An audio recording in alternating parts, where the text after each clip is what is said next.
Welcome to Indianomics. This show is geared to preparing us for April 2nd when reciprocal tariffs may be imposed by the US. We seek to understand which Indian products or sectors are in danger and hence how should we negotiate the bilateral trade agreement. First, we're going to be joined by agri-experts. Ramesh Chand, the member agriculture from the NITI Aayog, and Harish Damodaran, the agri-affairs editor at the Indian Express.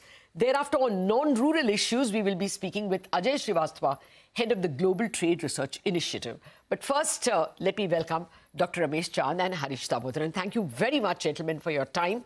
Dr. Chand, to you first, sir. Which Indian crops will be impacted if we cut tariffs on US imports? Do we have to cut tariffs for all countries or only US?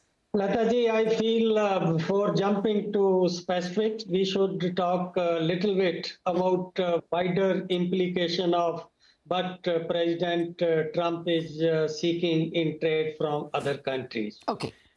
You see, now reciprocal tariff means that if every country has to have same tariff, then you lose the opportunity to take advantage of trade. Second is that these things are agreed under WTO, under multilateral trading agreements. So if Mr. Trump goes his way, I think that will unsettle this multilateral trade agreement, and every country will be forced to have two kind of situation, one in response to what US demands, and second is in general what we have committed under WTO. What you're saying is, let us assume that the US says the average difference between average Indian tariffs and average US tariffs is, say, 10%. So he imposes 10% on all Indian goods, and we also have to only bring it down to 10. You're saying that we will have a separate tariff for the US and separate tariff for non-US countries. Will that be the situation that we can live with, or will we be pulled up by the WTO? You see, it is not only India. He's asking for this thing to every country. Okay. I think in this kind of situation, I would have expected WTO to call a session and discuss that how we deal with this situation. Right now, Mr. Trump is looking at interest only of US, and he is asking other country that you align your tariff and your trade to my situation. So it's a very complicated kind of situation. But in the short run, I think in order to avoid disruption in the trade flows, in order to avoid sudden change in situation, countries will adjust to reach some agreement with the US, leaving aside whatever is the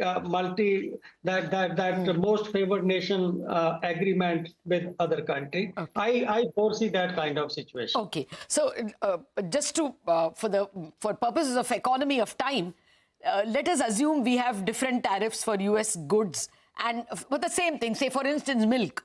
The tariff, milk powder, tariff on US is less, but it is more for New Zealand and Netherlands. Let's assume that. Still, if you can tell me, what will be the vulnerable families? Are we looking at, 40 million families endangered? How serious is the impact? You see, we are exporting a couple of products to USA. In many areas, the US is not likely to push export of those products which we are exporting to US. Okay. So in order to accommodate tariff, you see in trade negotiation, it is not straight way 2+2. Okay. There are so many ways in which the interest of US can be taken care of. Okay. Like that we export rice to US and many other countries. Still, we are having duty of 30%, 40%, depending upon type of rice. As an example, we have that duty. Yes. So those commodities where we have strong advantage in export, where we are exportable, I call such tariff as redundant. Okay. So we can reduce those kind of tariff even to zero to see to it that that this gap between the tariff which US impose on our export and but we are having on their items. Okay. This kind of possibilities are there in couple of sections. Okay, so then that will be the key question to you. How will India tackle it, or how should India tackle it? But before that, let me get Harish into the conversation. Harish, what is your sense? Will there be any flood of imports from the US that you fear? I don't think immediately, Immediately, I don't think, like, for example, I don't think dairy products from the US are going to come. I think we have more to fear when it comes to dairy products, more from New Zealand or Australia or European Union than the US. And I think that the US basically wants to export, corn, cotton, and soybean to India. I think these are the main things, And plus, I think the US is losing a major buyer, which is China, so because that is a real trade war. So it wants some kind of a replacement market for China. And I think these are the three commodities which they are really interested in, in corn, in soybean, and in cotton. Whereas I think India, will stand to lose, a market, say, for example, shrimps, I think we do something like $2.5 billion, If tomorrow, if they were to impose, 30% import duty on shrimps, which is what the duty which we impose, Yeah. So going purely by the logic of reciprocal tariffs, then definitely that's going to be endangered. And same with, I think, Professor Ramesh Chand talked about rice, So tomorrow, if they were to impose, 30% duty on basmati rice. So I think we have definitely our export interests to defend. Okay. So, and regarding those other commodities, as I said, we need to take a call on those. And other things like, almonds and walnuts and all, I don't think we need to, because we hardly produce those things. oh, right. Okay. So according to you, exports are the ones that you would concentrate on. And there you think vulnerability of rice and shrimp. Dr. Chand, now for the real meat question. How should India go about tackling this reciprocal tariff threat? One is, as I already mentioned, that we have scope to reduce import tariff on many commodities without any threat of large import coming into country. Like, for instance, we are putting duty of 100% on tea. Now, US doesn't export tea to India. That is for, say, other country like Sri Lanka or Vietnam, those sort of countries. So if you look at case by case, commodity by commodity, there are many areas where India can accommodate, but US want from India. And in this kind of situation, I feel we have to go for give and take, and already negotiations are happening, and ultimately we should move in the direction of bilateral trade agreement where the interest of both parties can be addressed.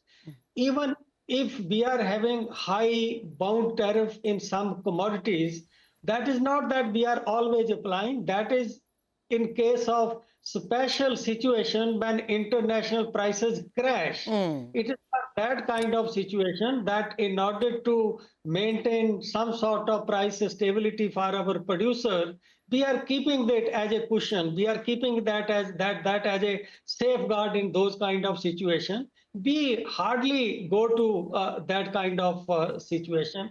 So in bilateral talk, this kind of possibilities, flexibility can be built. Okay. So I think we should talk. We should just look at where we can accommodate US interest. What is your best guess? What happens on April 2nd?